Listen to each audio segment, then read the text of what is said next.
It's Monday, November 26th, and I'm your host, Paula Hersey. On today's show, we learn more about saltwater estuaries and their protections with Town Manager Mark Ells, and take a trip out to the Three Bays for some water quality testing. First, let's start with some news you can use. Do you know how many departments it takes to run a municipality? Are you curious about what goes on in Town Hall every day? Make an 11-week commitment and sign up for the Inside Barnstable Town Government, a Citizens Leadership Academy, and those burning questions and more will be answered. The classes are Tuesday evenings, 6:30 to 9 p.m. and start January 29th. You'll meet in various venues across the town of Barnstable, meet the people who keep your town running smooth every day. The Academy also provides the ability to give feedback and perhaps even help you make the decision to get involved on a committee or board. Don't delay, get your application from the website www.townofbarnstable.us. The town of Barnstable and the state of Massachusetts work together on many water quality endeavors. We headed out to Three Bays with Tom Marcotti, shellfish biologist from the town of Barnstable, and biologist Neil Churchill from the State Department of Health and Division of Marine Fisheries to test for bacteria in the waters to make sure that the shellfish you harvest is safe.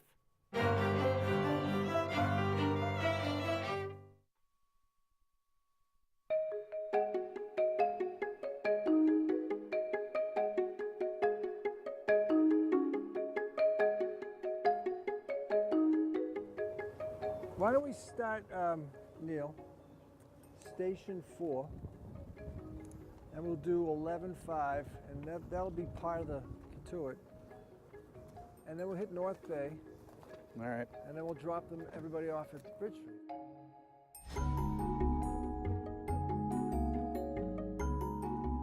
We're required to sample every area that's open to shellfishing 5 times a year.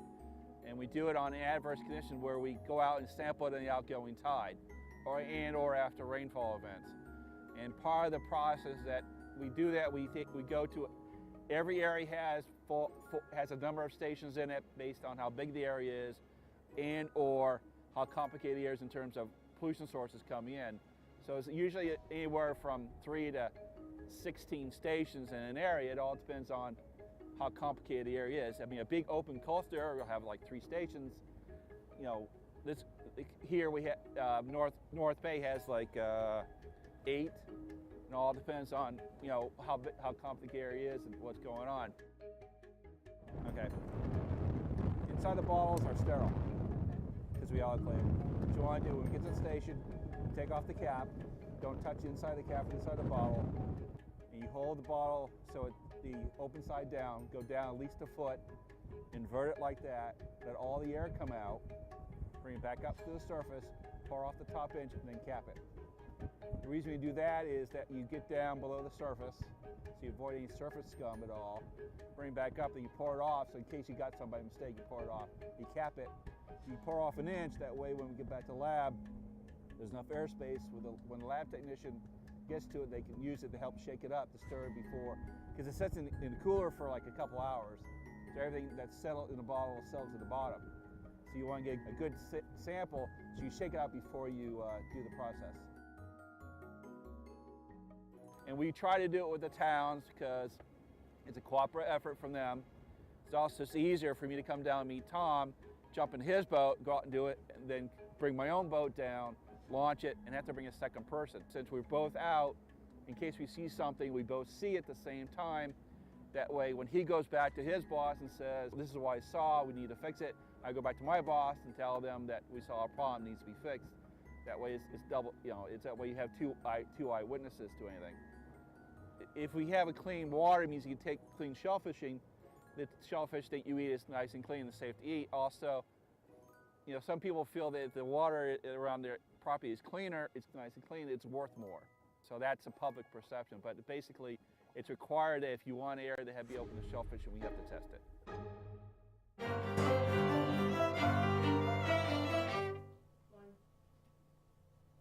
With me this morning, Town Manager Mark Ells, talking saltwater estuaries and the protections and regulations. Good morning, Mark. Good morning. How are you? I'm well. Wonderful Thanksgiving. I had some time off. Absolutely. How about you? Same. Same. Enjoyed it with family, and it was wonderful. It was wonderful. So we're going to talk a little bit about saltwater estuaries this morning, some of the regulations and protections that are there. In preparation, there's a Board of Health meeting coming up this Tuesday afternoon at 3 p.m. This will be an agenda item for them. So let's start a little bit of why is the regulation in place for people who are just catching up with this issue right now? Well, a decade and a half ago, we were moving forward with looking at wastewater in our community and understanding how what we do on the land interacts with our groundwater, and then so our drinking water, our ponds and lakes, and our saltwater, and specifically our estuaries, which are the areas, our bays and our saltwater rivers. And we know that nitrogen is an impacting, it causes impact on saltwater bodies, where phosphorus causes impact on freshwater bodies.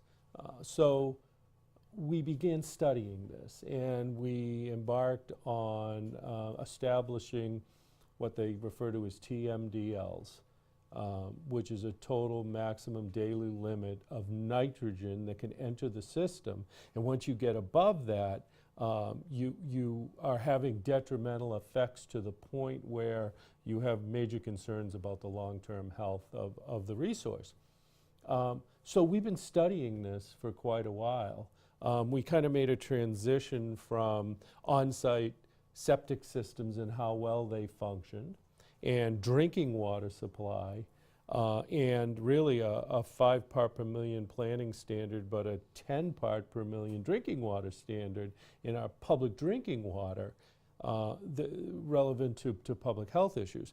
And we've shifted over now with this additional information to knowing what the TMDLs are, and trying to put in place a plan that gets us below those over a long period of time. I mean, the primary source of nitrogen getting into the system is from human urine.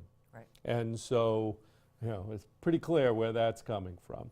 And most of us have on-site Title V systems, which really don't remove, they remove some nitrogen naturally, but it's not its primary focus. So, jump ahead. We went through an effort to upgrade our treatment plant and to expand our sewer system mid 2000, so about 2006. That carried to 2009 when the federal government put forward what we referred to as ARA funds. We went forward with plant upgrade, pump station installations, and sewer expansion. I believe to coincide with this, though I was not directly involved with this particular regulation, to coincide with this, the health department looked at putting in place a regulation that would really cap the amount of nitrogen. This regulation doesn't remove nitrogen. This regulation says no more nitrogen. And they did it in 2008. So now jump ahead.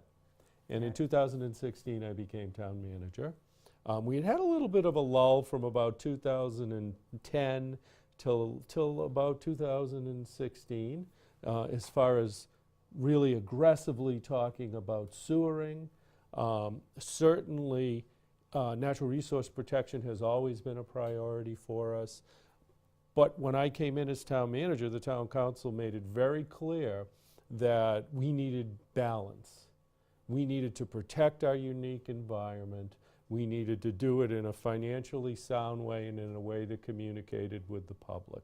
So I began right away talking about comprehensive water management planning. I've also started a pretty active effort with economic development. Also started an effort relevant to housing. All of these challenges our community has, all of these critical to keeping that balance. About 2 years ago, we began working with a subcommittee of the town council looking at the Route 28 corridor primarily, but not limited to that, for economic development and housing. And that's really, to come to your question, long answer to your question. At that point, I began looking at the corridor with staff, and we saw that we have GP and WP zones. Those protect groundwater, drinking water wells. Those aren't being impacted at all by this. Right. And then we had this interim saltwater estuaries protection regulation, which I really didn't know the details of. And it's interesting to me because I really was the voice of this for almost 20 years in our community. And I really wasn't that familiar with it. I knew of it. So I sat down with it. And it's a relatively, and I encourage every resident to read this. It's a 2-pager. Yep. And basically it's interim. It was put in place in 2008. It talks about having in place a comprehensive plan and moving forward with implementation of that plan in an effort to make sure that we don't create more problems relevant to this nutrient loading in our coastal embayments. Right. And then later on in it gets into even more technical detail, but really relates back to public drinking water supply, which I also had a technical question about to the Board of Health. So back last December of 2017, I did a presentation to the Board of Health, and then I did the same presentation in February to the Town Council, really beginning to say, okay, we want to create this balance. We're looking at natural resource protection, and that's our water supply and our coastal waters and our lake waters and our groundwater in general. We're looking at housing. We're looking at economic development. We need a comprehensive plan to be able to move forward on all of those fronts. I mean, we've made it, completely clear that resource protection, without our water on Cape Cod, we're nowhere. But we also have other needs as well. So we began looking at this. One of the, this interim estuaries reg, I had questions about. So I went, anybody can go online and watch the presentation. And I asked questions about it back in December of 2017. I also, outside of that, have been given updates pretty regularly to the Town Council on our comprehensive water management planning efforts. February came, presented to the council. We went into CIP, and I was really waiting to go into our capital improvement program to see whether the 4 major sewer expansion projects that we're proposing to do were approved by Town Council for design, and they were. Very positive move toward addressing a portion of this issue, not all of it.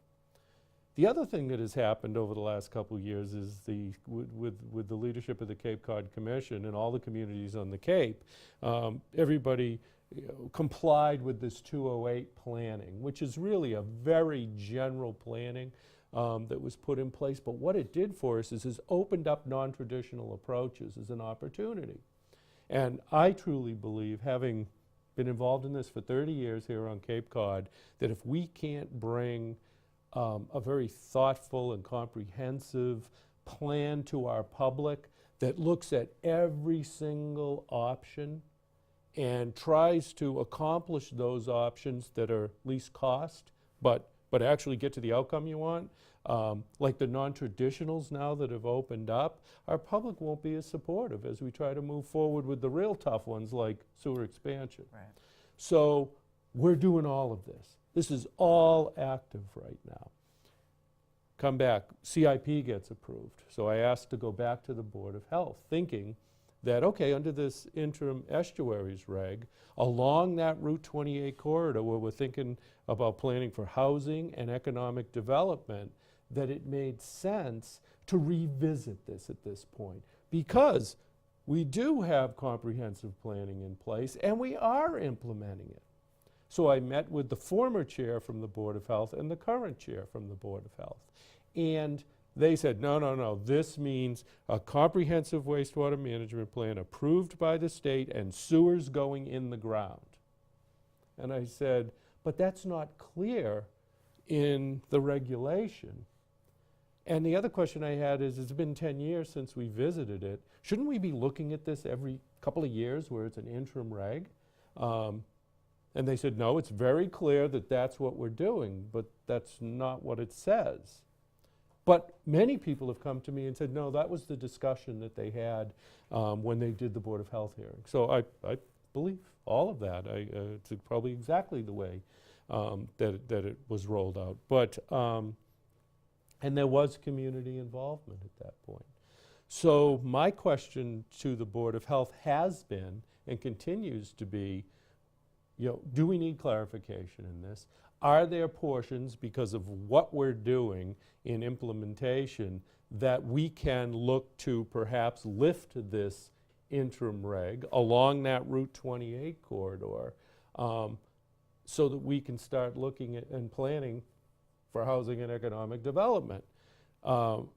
And that's what has turned into a hearing. Actually, we in October we went before Health, and they said that it wasn't brought forward correctly.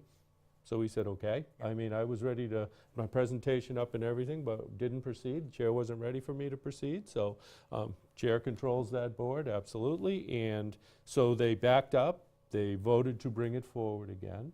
So I am assuming tomorrow that there will be a healthy discussion of this, and I hope that our public and our interested community are active in this. This is a really important issue. Right. This is about balance in our community and doing it in a way that isn't detrimental to those things that are priorities to us. And so that's a long answer to your question. But a thorough answer, and I think that flyers and little missives of sound bites can always misconstrue exactly what this is. So this is a discussion. It's not that regulations go away in a heartbeat when they're in front of some type of board.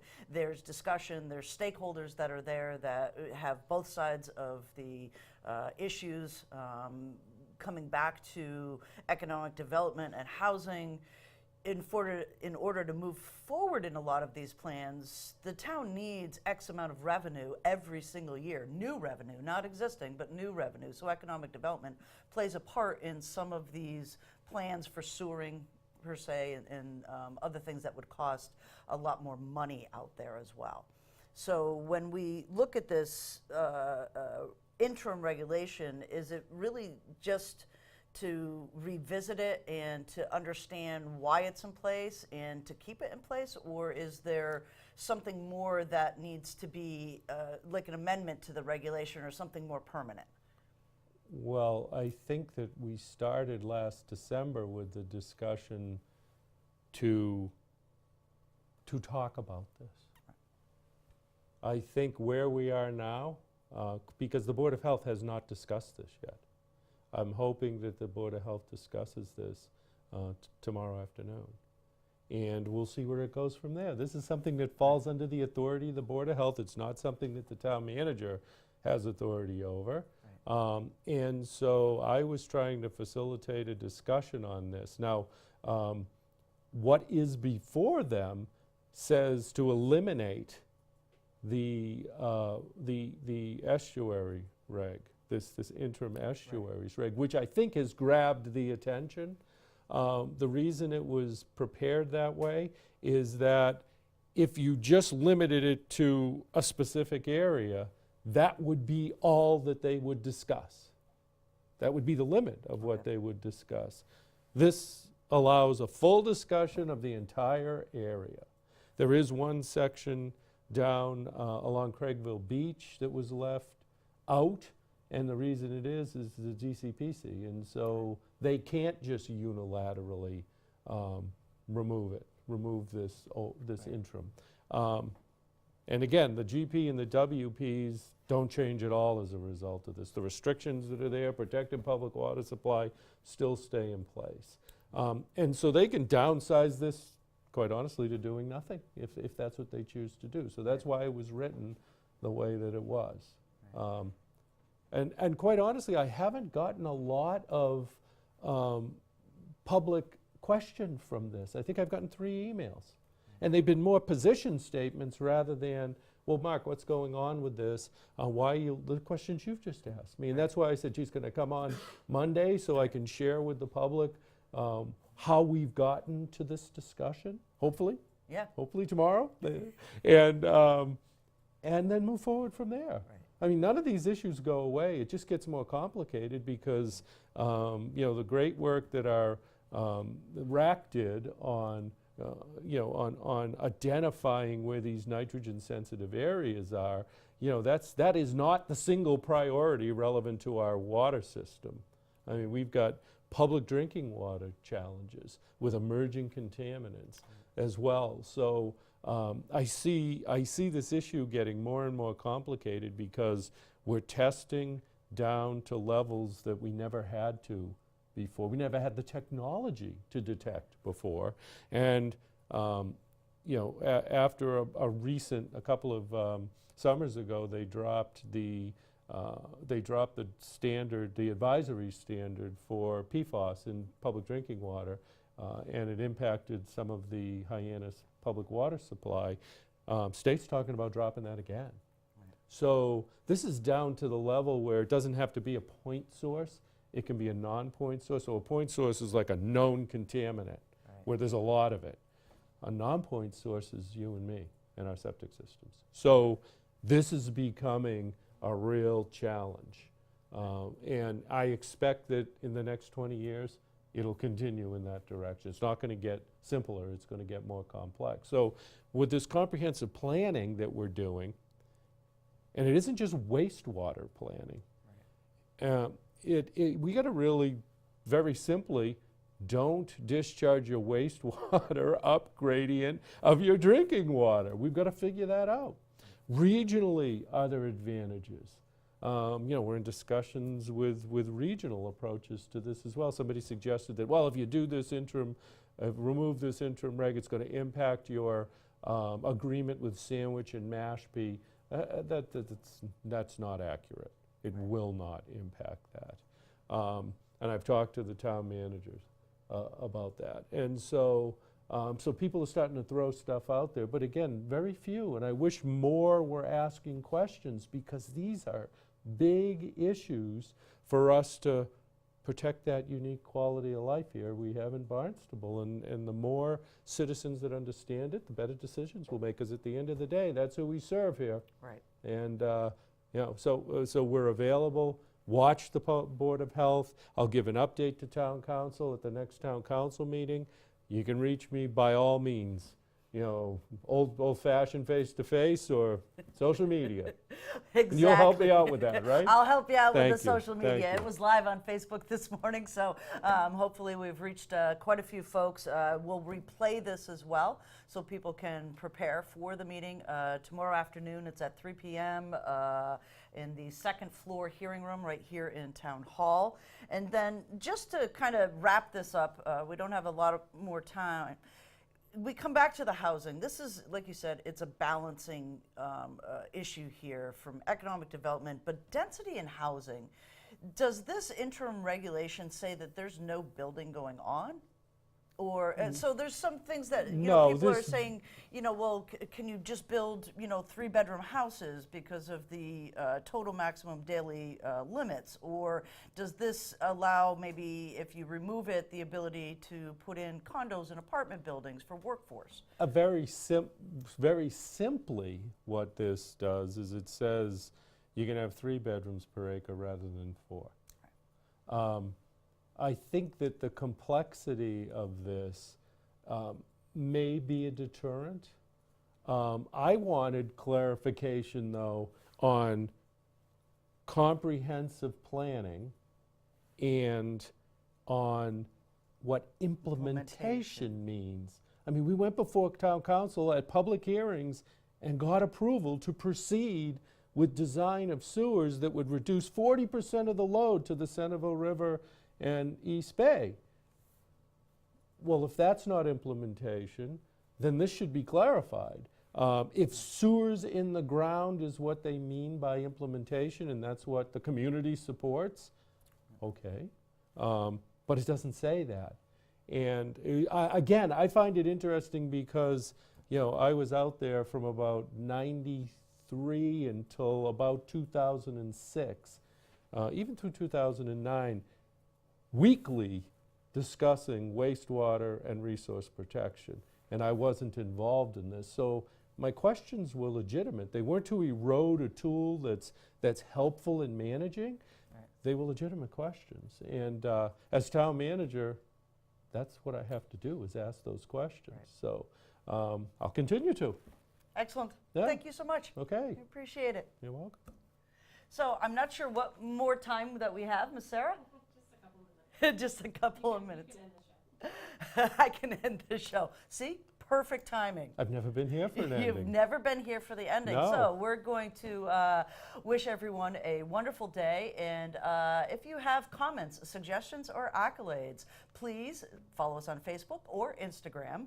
And if you need to, you can actually send a old-fashioned note by carrier pigeon. We'll get it here at Town Hall. I'm Paula Hersey. Thank you for watching Barnstable Today.